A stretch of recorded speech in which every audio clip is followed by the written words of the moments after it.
All right. So just a little humor for those of you who only know turkey from what comes out of your oven on Thanksgiving. This is a wild turkey. And since it's pretty obvious what the field marks are, I won't spend any time going on about that. But this is a male wild turkey in the springtime, ready, looking for females. Okay. One more button here. All right. So one thing that I discovered is that deer are very fascinated with turkeys. And this little deer here followed this hen and the poult around for at least a half hour one afternoon when they came through my property and walked down the street. And I've noticed that type of behavior several times while I've been out watching the turkeys. Here is a fawn seeing a little poult running through my yard, and you can see he's astounded at what this bird is doing. So I thought I'd share that with you about the deer. You'll see deer a few more times in this presentation. All right, what we have here is a map showing the distribution of wild turkeys in the United States as of about 5 years ago. Wild turkeys are endemic to North America. And in the 1600s, when the Pilgrims arrived at Plymouth Rock, there were approximately 10 million wild turkeys in the forests on the eastern seaboard. That's just on the eastern seaboard, 10 million. There was also a population in the Four Corners area of the United States. That's New Mexico, Colorado, Arizona, and Nevada. And the Anasazi Indian culture prized the feathers for their religious ceremonies. There was also a third population in Mexico, and the Aztecs domesticated those turkeys.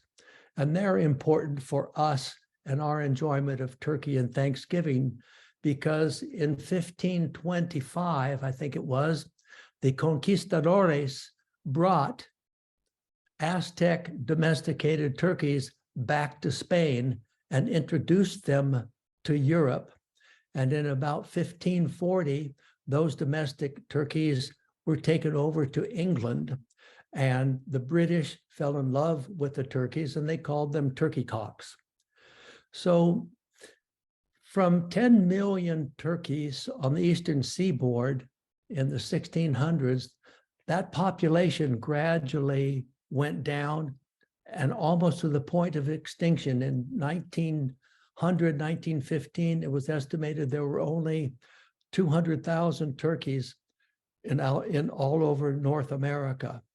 And efforts were made to restore those populations, and they had some success.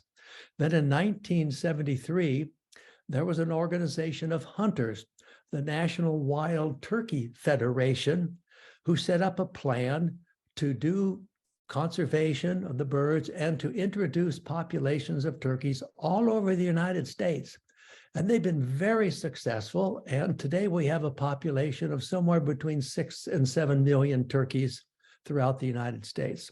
So there's a little bit of history for you. Now, some people might ask, where did we get the name turkey? And you probably have heard someone saying, well, the turkey came from the fact that the turkeys were introduced to Europe via Turkey. And as I mentioned earlier, it was the Spaniards, the conquistadores, who brought turkeys from the New World to Europe back in the 1600s. So what I've got here is a picture of one of the sultans of the Ottoman Empire. And you can see the head gear that he's got on there with some feather plumes and things like that. Most of the Ottoman rulers, the sultans, were from the ethnic Turkic tribe. And so the ruler was called the Grand Turk. And the Ottoman Empire covered much of this area that you see here. If you look at where you see Mecca, sort of in the center of the screen, the purple landmass that says Mecca. So that was part of the Ottoman Empire. Persia was part of the Ottoman Empire. Asia Minor, Constantinople, Southeastern Europe, and North Africa. That was all part of the Ottoman Empire. So when looking at these red lines across the map, those are trade routes. And historically, you've heard of the Silk Road, where goods from China were brought into the Mediterranean area and introduced into Europe. One of those birds was the chicken. Another bird was the peacock. And so you've got a peacock coming in through an area that was dominated by the Ottoman Empire and the Turks. And the British started calling these magnificent exotic birds turkey cocks. Then the Portuguese, Vasco da Gama, sailed around Cape of Good Hope, around to Zanzibar and over to India. And when he was in Southeast Africa, he discovered the helmeted guinea fowl. So they thought this was another exotic bird. And when that was brought into Europe, they called it also a turkey cock. So those were in the early years. And then if you move forward in time to when the Spanish brought the turkeys into Spain in the 1525, after about 15,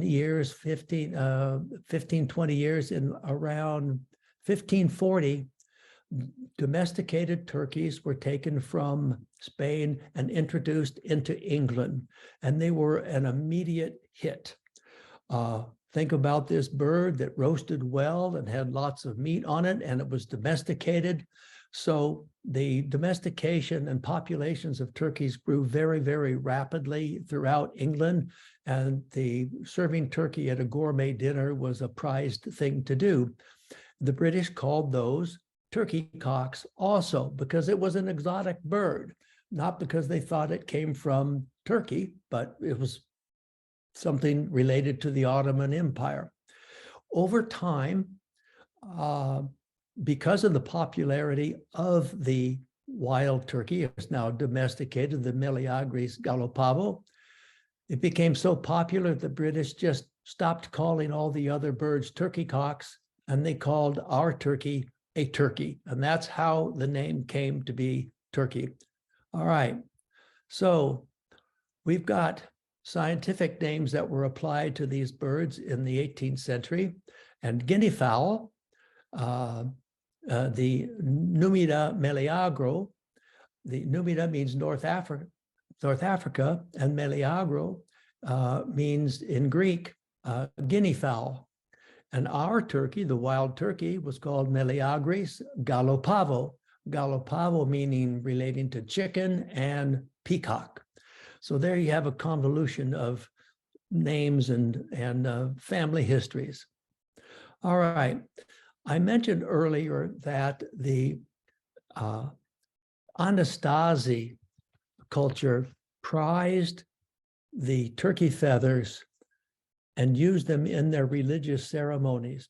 And when you think about the iridescence that you see of these turkey feathers, you might understand that that culture probably thought these feathers were magic, because if the sun isn't just right, the turkeys are dark. But if the sun is right, perfect, then you'll see copper, bronze, yellow, greens, all kinds of fantastic colors that are due to the refraction of light. So it's not surprising that they would have thought turkey feathers were magical. This is one of the wild turkeys roaming through the hills in Yosemite Lakes Park, where I live. And you can see how they blend into the background. Now, these wild turkeys have somewhere between 5,000 and 6,000 feathers. That's a lot of feathers. And they're all attached to muscles, particularly where the tail connects. And that allows the bird to have just absolute control over what those feathers do. And they look like they get themselves into very contorted positions like you have with this tom here. Now, when I look at this photograph, I'm going to think back to my childhood days when we had a game called Mr. Potato Head. Some of you in the group may know that game. And for those of you who are younger, Mr. Potato Head was a game that had a kit of body parts. And you would push those body parts onto a raw potato. And you could put the head anywhere you want, and the feet and the legs and whatnot. And so I look at this bird and he's all convoluted. He's all over the place. The parts don't seem to be where they should be. And I call this bird Mr. Potato Head. All right. So they forage in our foothills around here, and turkeys are omnivores. So they're equal opportunity eaters. They'll eat plants, they'll eat seeds, they'll eat berries, they'll eat acorns, they'll eat grasshoppers, they will eat small reptiles like a small snake or a lizard. What is really amazing, when they travel in a group foraging, they will walk through the flowers like you see behind them, shoulder to shoulder. You can have 10, 15, 20 abreast all across. And they grab the stem of those flowers there and draw their beak up across them and swallow the seeds. So, asking the old question, why did the turkey cross the road? This was taken over on Road 400, which goes into Coarsegold. And my answer to that is because there wasn't a lot of traffic that day. So this turkey decided that it would be safe to walk across, but there's a lot of traffic. And so they will frequently fly. And they're very good flyers. They can pick up speeds of almost 50, 55 miles an hour. On the ground, they can go about 20 miles an hour. They're not long distance flyers, but they can fly.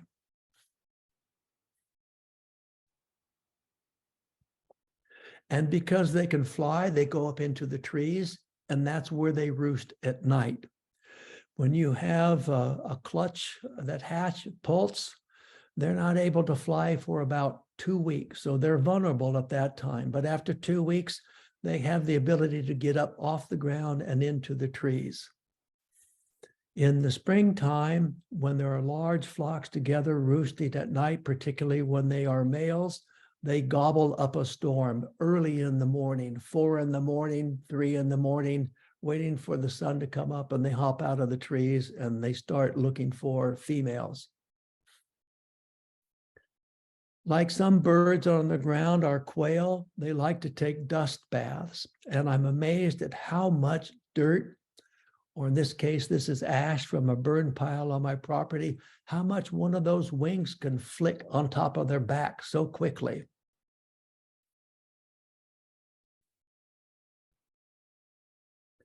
All right. So in our community of Yosemite Lakes Park, in some areas, the turkeys roam the hills and then they come down out of the foothills and walk along the roadways. And what we've got here is a parade. There's the parade master up front. Turkeys like to drag their wings on the ground. It's part of their behavior. And because when they're on the pavement, when they drag their wings on the ground, it makes a really loud noise. And you'll hear that in some of the videos that I show you. So I have a suspicion, I don't know in fact, but I have a suspicion that they like to walk on our roadways, on our streets, because of the fact that dragging their feathers down that way, they make noise and they think that's more attractive to the hens.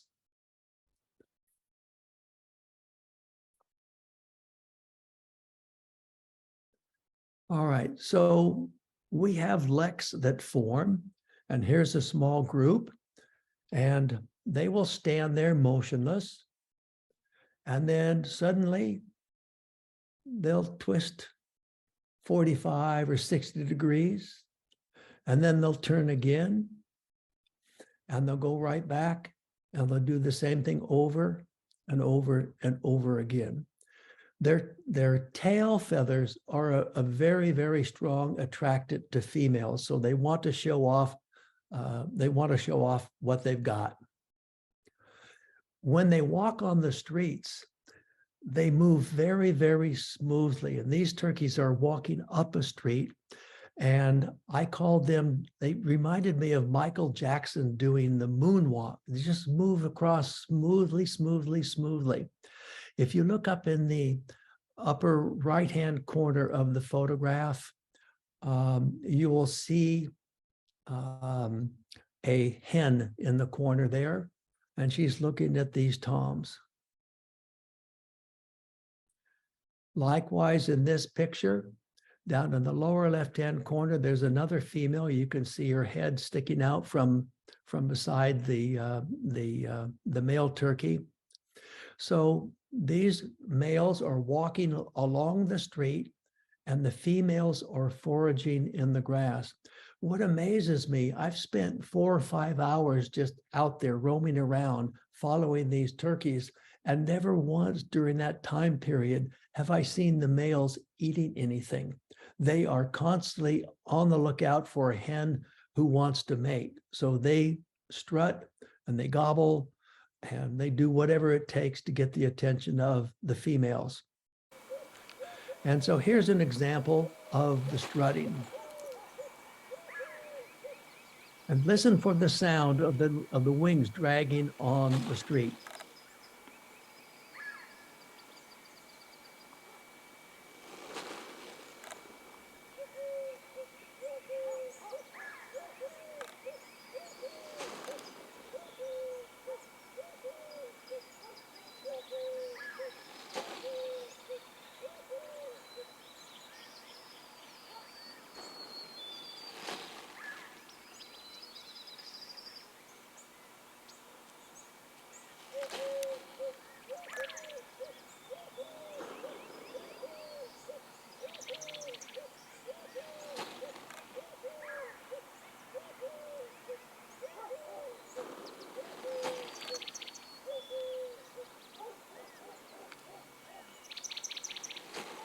All right, I've got another video here. Now, something is going on in the background. You'll see a hen crossing the road.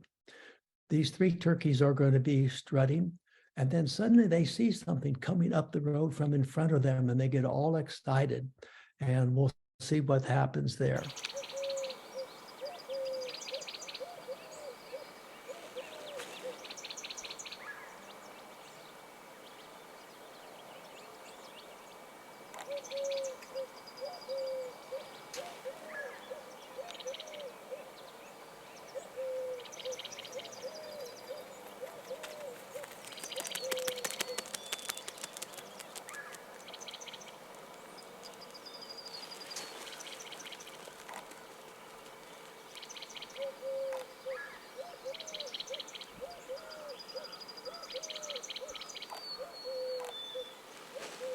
There goes a hen. She's not interested in what those toms are selling.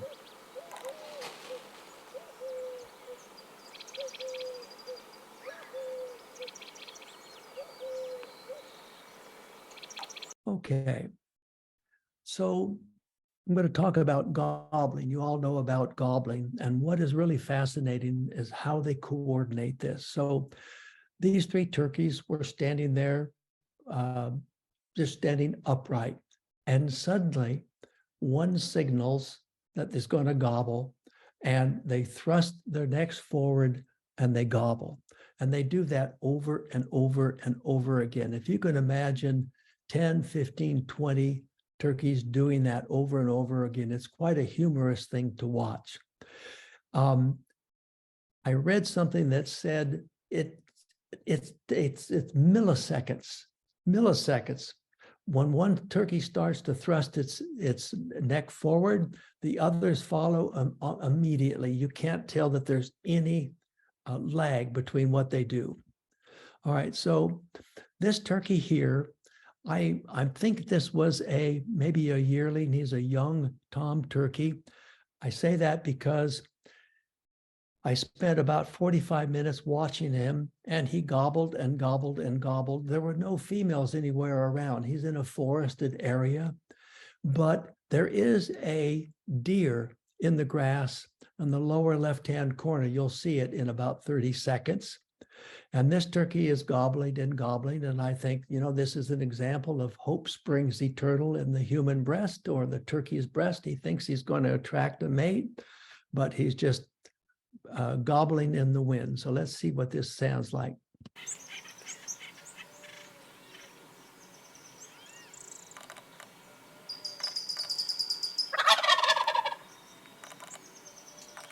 Notice the control he has of his feathers.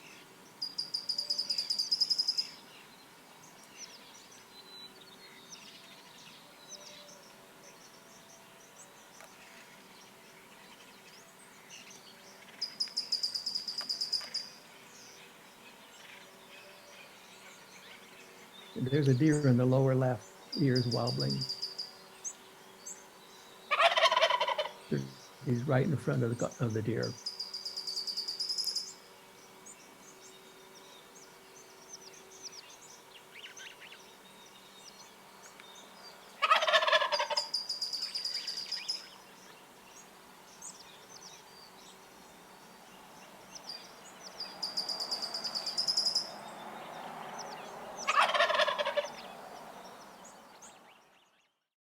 Okay, so I've talked about strutting and gobbling and those ways of attracting a female, but now look at some of these other body parts. So this turkey right here, if you look at its chest, it has what is called a breast beard coming out.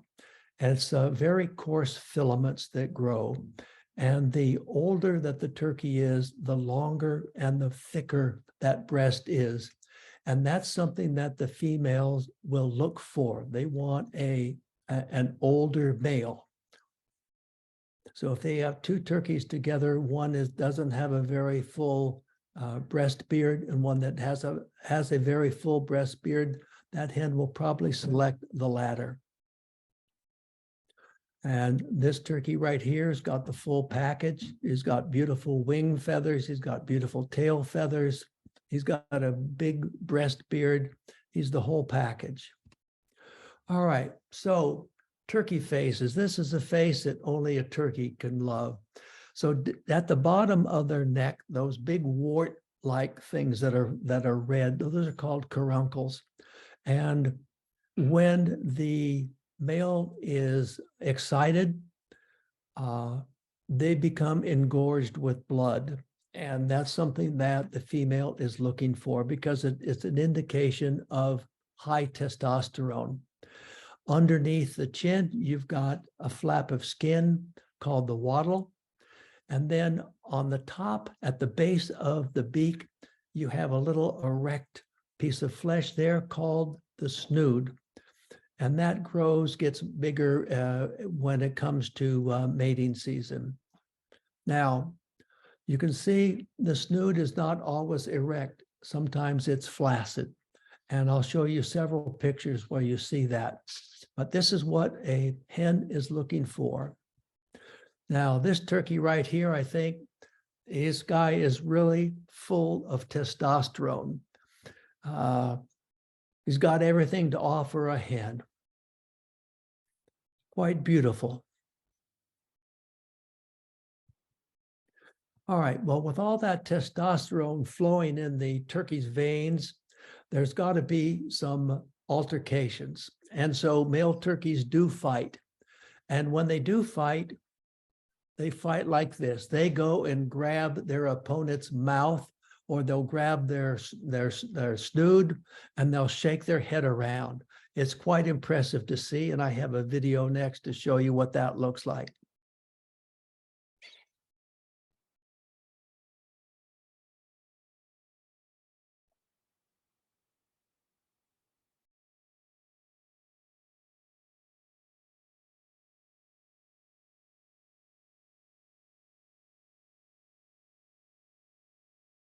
There we go.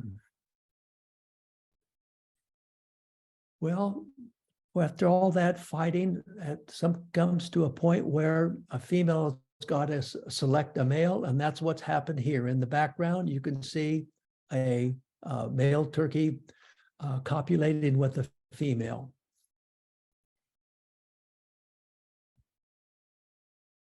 So somewhere along the line, when you've got some males standing next to each other, and you have a couple of females walking around, at some point, a female will give a sign to the male that she is receptive to him.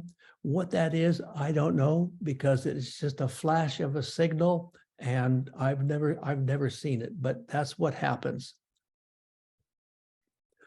So in this particular photo here, the two turkeys have just mated, and I've got 3 photos in a row, and I want you to look at the snood. Look how long it is. The 3 photos that I'm going to show you took place in 3/100ths of a second. So a lot is going on in a very short period of time. I'll do that again. 3/100ths of a second. All right.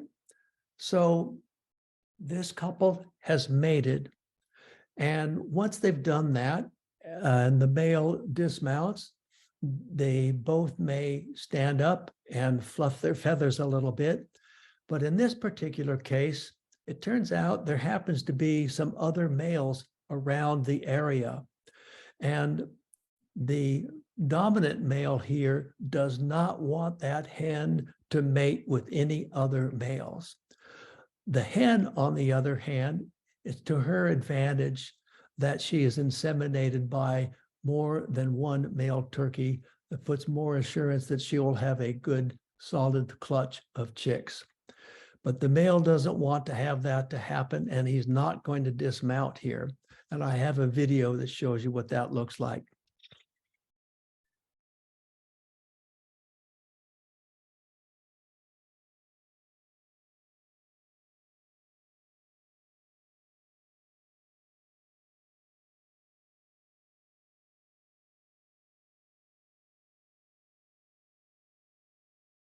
All right. Well, with all this action of strutting and mating, there has to be an end result. And there we have a little poult. I did this picture for you so you get an idea of the scale of a poult after, maybe a week, 7 days. There's the size.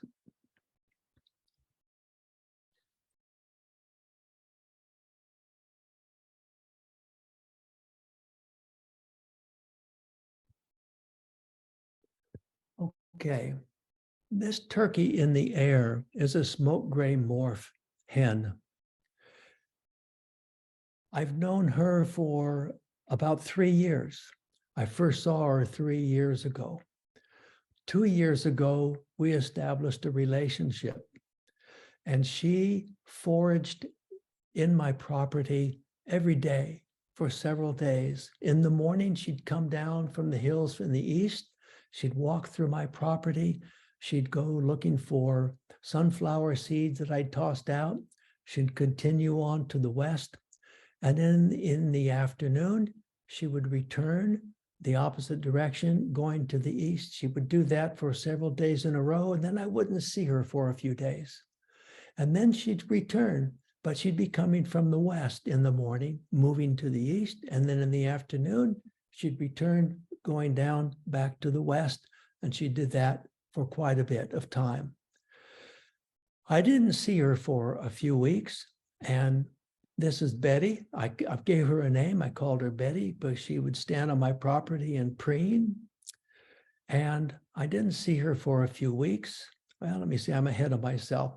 She usually came by herself. Every once in a while, she came with another hen, but I thought because she was always foraging as a loner, I wondered if she was ostracized by the other flocks of birds because of her color. Have no idea whether that could be true or not, but it's something I wondered about. So one day I went out on my patio. I hadn't seen her for a couple of weeks, maybe 3 weeks. I went out on my patio and I looked down over the slope.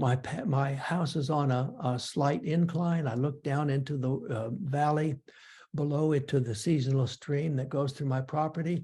And there she was coming down the hill, and she had chicks with her. I was so excited to see this. I grabbed my camera and I ran down the side of the house, and I sneaked in closer as best I could and sat down to hope that maybe she would walk towards me. But here's what she does.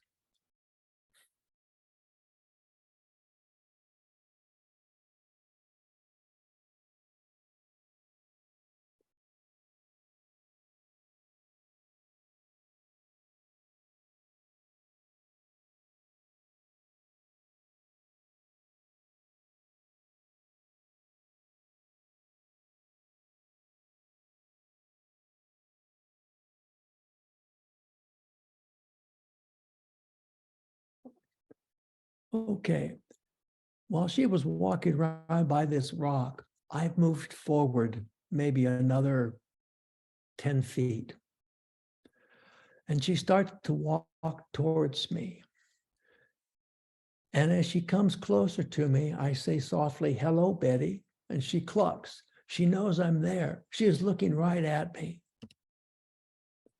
And there she is with her chicks.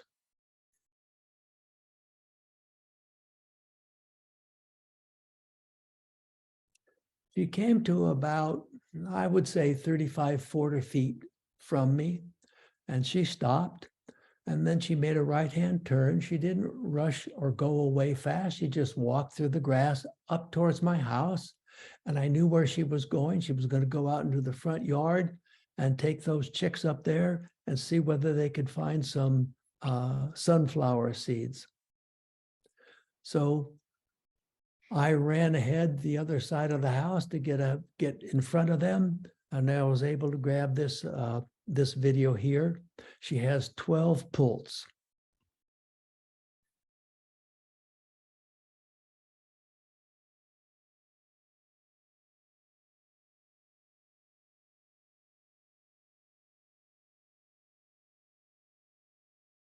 All right. I was so excited to see these little hatchlings there. I couldn't wait to see them grow up, to see what color they might be. Would they inherit this genetic anomaly that causes the smoke gray morph? There they are, the 12. But I didn't see them I didn't see anything for another couple of weeks. And then Betty showed up. She was with 3 other hens, and there were 5 poults with them. I got the distinct impression that those poults were not Betty's. They seemed to be paying more attention to a different hen. So there you go.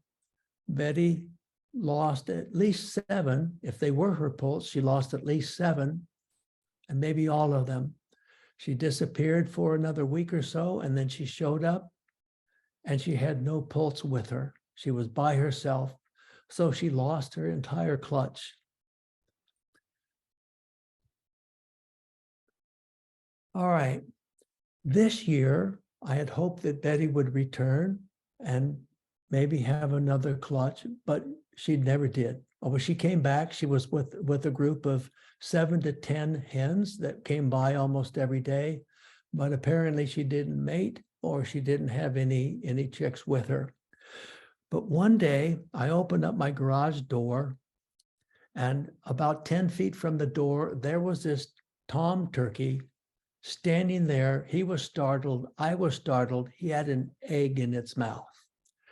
He quickly ran away. I followed him. I couldn't believe what I was seeing.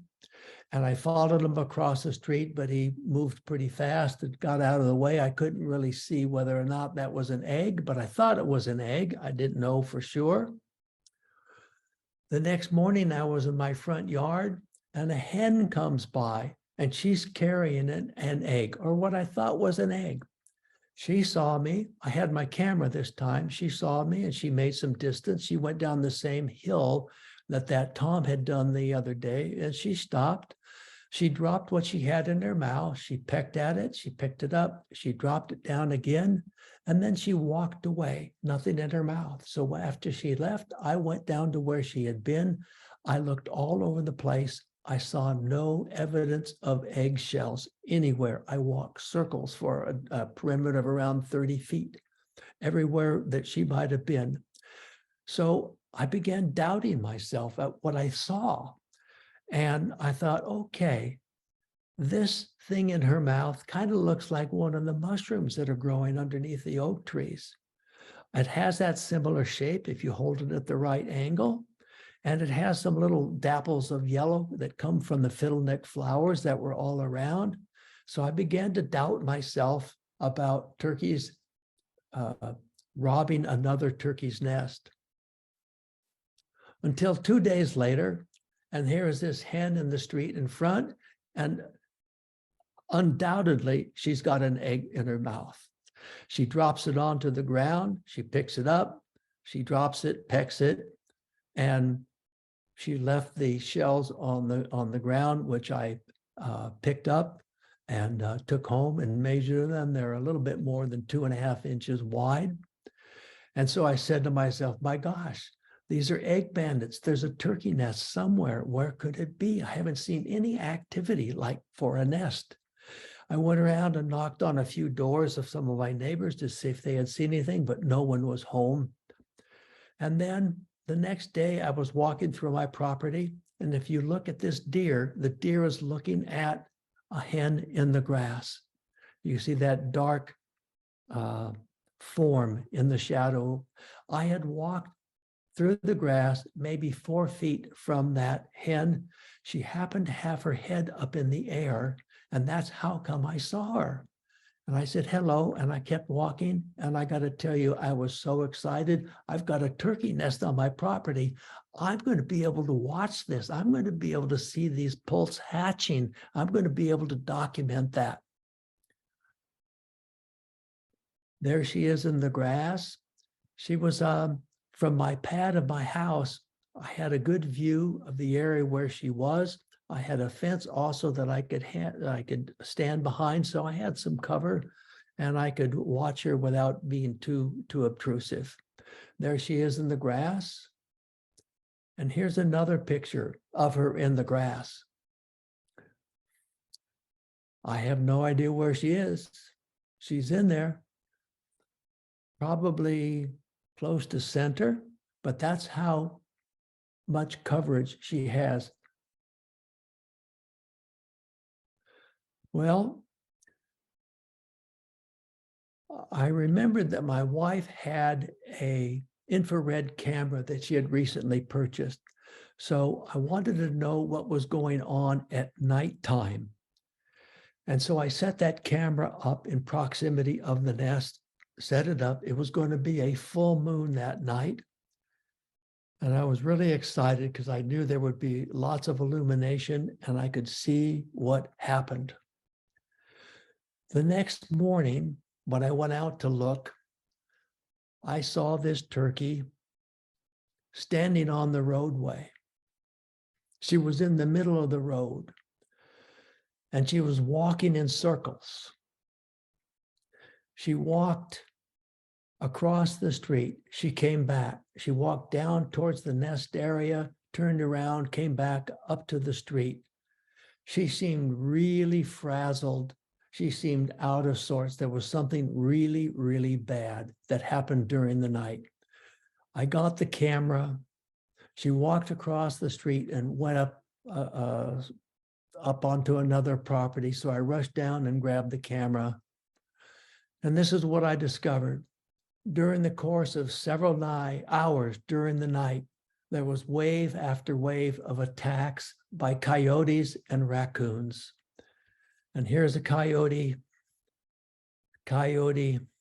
and here you can see her eyes glowing in the back. Her tail is flared out, and there is a coyote running around to the side. From best that I was able to ascertain from the photos, she managed to keep the coyotes away from the nest, but not the raccoons. And the raccoons took over and stole her eggs. Here's a video. Apparently, I think there was maybe one egg left. You can see her walking. She's carrying something in her beak. There might have been one egg. Maybe it had been opened. I don't know. But that was it.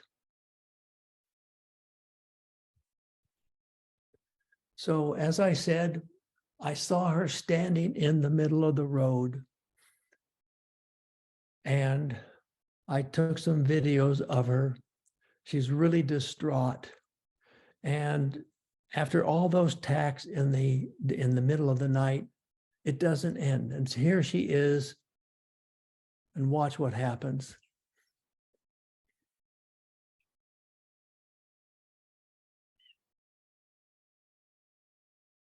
There's our neighbor's cat who kills birds on the property. So that poor bird had one heck of a harrowing experience. I called her Matilda because she waltzed into my life and really got my attention, understanding what it's like to be a bird with predators all around. And here she is in better days. She was around the property for another 7-10 days. She preened herself. She did some foraging. And then ultimately, she just disappeared into the foothills and blended in with the other turkeys. So I don't know if I will ever be able to identify her again. I called her Matilda, and I've written about her. I have a website, robertgrossphotography.com. I write short stories about my experiences with the birds.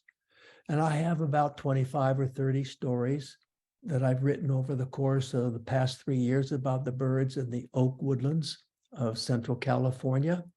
And you can find them there.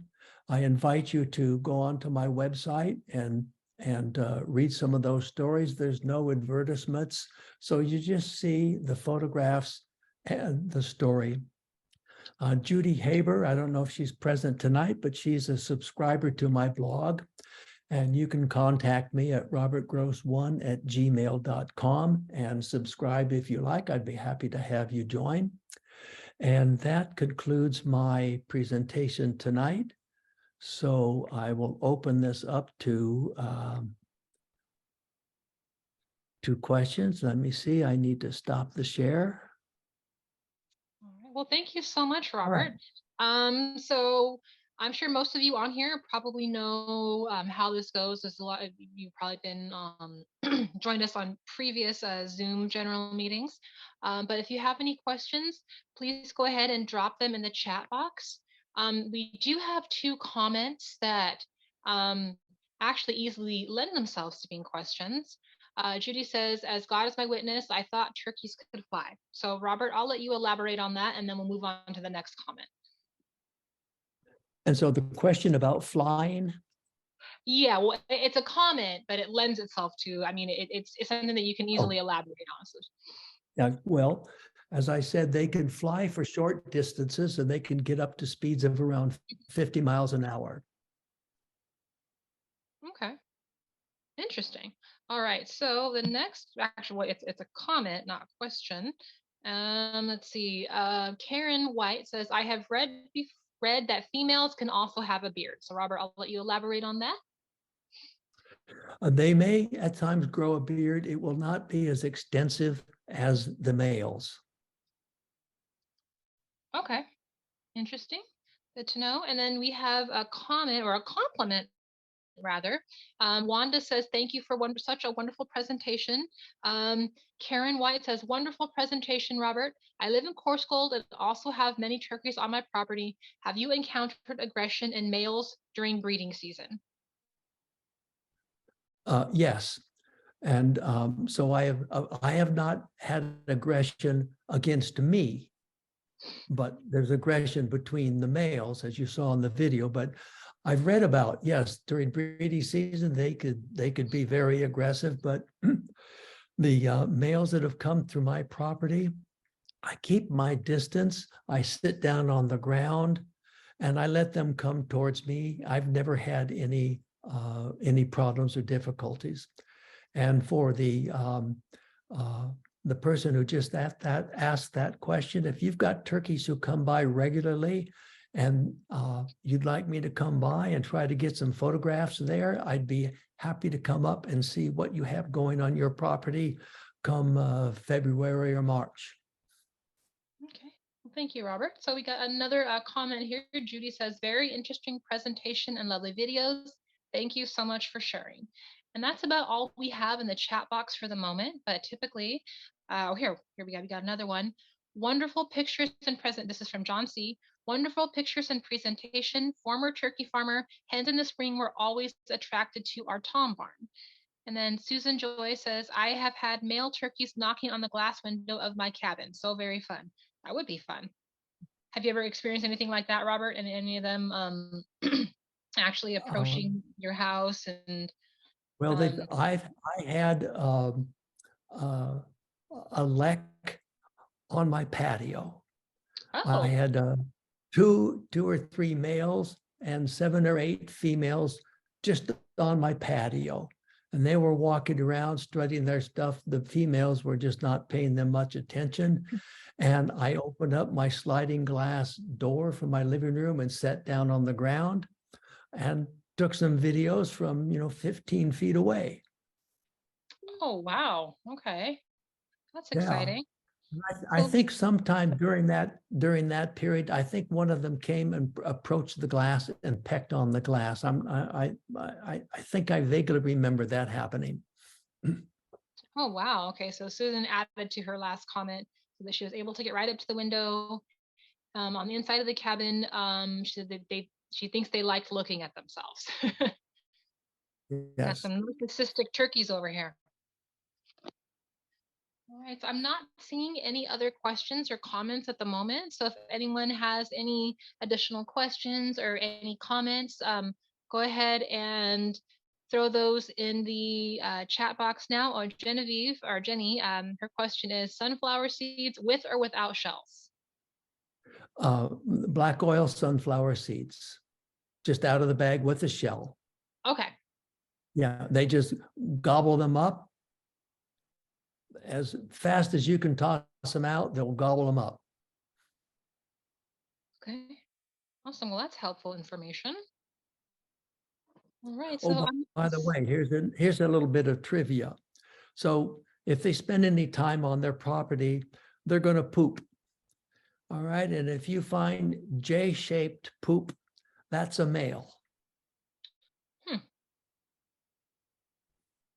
interesting. Now, what does the female poop look like by contrast? It's more of a spiral. Oh, okay. That is very interesting information. I had no idea that was the case. Yeah. Interesting. All right. Well, it looks like the comment section, the chat section here is kind of winding down. So I'm going to kind of do my little ending spiel. If anyone has any questions or comments, feel free to go ahead and throw them in here in the chat, and I'll get to those before we close out. So thank you again, Robert, for the wonderful presentation, and thank you so much to everyone who attended. We certainly appreciate it. I'd like to remind you that if you're not already, please follow President Audubon on social media. We're on Facebook and Instagram. We also have our YouTube channel, and we post all our general meetings up there. So if you want to um, share this meeting with someone who wasn't able to make it tonight, or you want to view any general meetings that you missed from the past 2 years, you'll find them all up there on our YouTube channel. So definitely check that out. We do hope that you'll join us for next month's meeting, which is scheduled for January 10th. Julia Brown will be talking to us about the Hawk Migration Association of North America and raptor migration in the Americas. So stay tuned for an announcement and links to registration for that event. And it looks like I'm still not seeing any questions or comments in the chat section. So with that, I think we can probably go ahead and draw this to a close. So thank you again so much, Robert. Thank you again to everyone who attended. And have a great remainder of your week and stay safe out there, everybody. Thank you. All right. Good night, everybody.